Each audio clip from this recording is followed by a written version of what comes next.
పల్నాడు జిల్లా మాచర్ల నియోజకవర్గం తాళ్లపల్లి గ్రామ సర్పంచ్ పసుపులేటి బ్రహ్మయ్య ఈ రోజు గ్రామంలోని యూసీ కాలనీ స్కూల్ ను ఆకస్మిక తనిఖీ చేశారు. స్కూల్ చుట్టూ కంప చెట్లు మరియు గడ్డి విపరీతంగా పెరిగి పాములు తిరుగుతున్నాయని, దీంతో పిల్లలు భయభ్రాంతులకు గురవుతున్నారని గ్రామ ప్రజలు సర్పంచ్ దృష్టికి తీసుకుని వచ్చారు. వెంటనే స్పందించిన సర్పంచ్ పిచ్చి చెట్లను కొట్టేసి పరిసరాలను పరిశుభ్రంగా ఉంచాలని పంచాయతీ సిబ్బందిని ఆదేశించారు.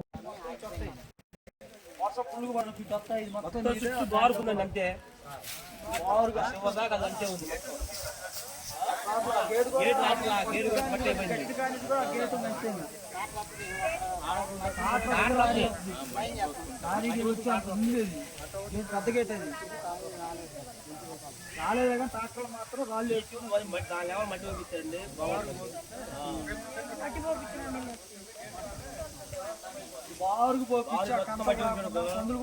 ఈ కంత లేకుండా పాములు రాకుండా ఉంటాయి, శుభ్రంగా ఉంటుంది.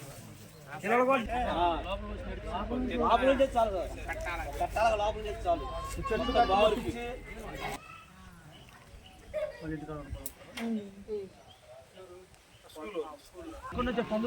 గుంతాలకు తీసి మట్టి ఇటు పోతుంది వెళ్ళిపోతుంది.